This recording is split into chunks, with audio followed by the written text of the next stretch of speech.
Hi, this is Charting Man Dan of TheChartGuys.com, home of technical analysis education. Click the link for a free week trial, no credit card required, and gain access to our multiple live broadcasts daily, community chat room, educational videos, nightly watch lists, and more. Invest in your education and future and join the community today. Looking in at oil on the daily and weekly time frame and some shorter term time frames as well.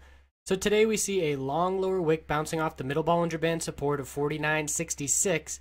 Bulls buying the dip in a big way today and defending previous higher lows. So 49.15, 49.36, 49.47, 49.62.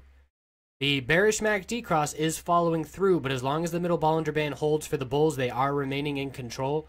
The weekly time frame, again, 5 bull weeks in a row, getting a little toppy the last 2 weeks with some upper wicks.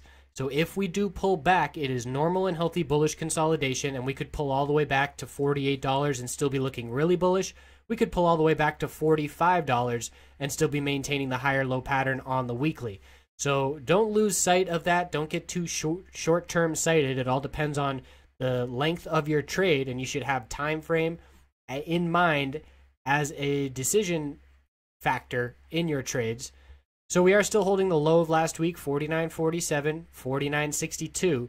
And looking on the hourly time frame, nice bounce today, but keeping in mind it is an oversold bounce at this point that is just forming a lower high, looking out a little bit at the bigger picture. But look at the RSI as a nice indicator on the hourly time frame, dipping to oversold, hitting 30, short-term 2-hour bounce, dipping just under 30, little 4-hour bounce, dipping just under 30, a little 5-6 hour bounce, and now dipping right at 30, and a big 3-hour bounce. But we have very clear resistances.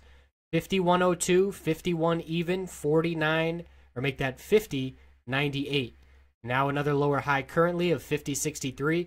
If we turn $51 back into support, that is significant in my opinion for the bulls because of the price action around that area recently. And zooming back, look at the price action at $51 here from October 12th. More action there, October 14th. And then those 3 tops I just mentioned, all right around the $51 psychological resistance level. So looking at it from the 4-hour chart, very clear that that's the level that the bulls need to get over. Big bullish reversal candlestick, currently not being confirmed, but we're only 1 hour into 4 hours of this candlestick. So the next 3 hours, if the bulls were to show up and get closer to $51, we would confirm this candlestick. So keeping an eye on that. But if we can't get above $51 over the next day or two, then we will look to head back down towards those recent lows in the mid $49 range. So I appreciate you watching. We're going to keep a close eye on this as usual, and I will see you tomorrow. I hope you have a great night. That's that.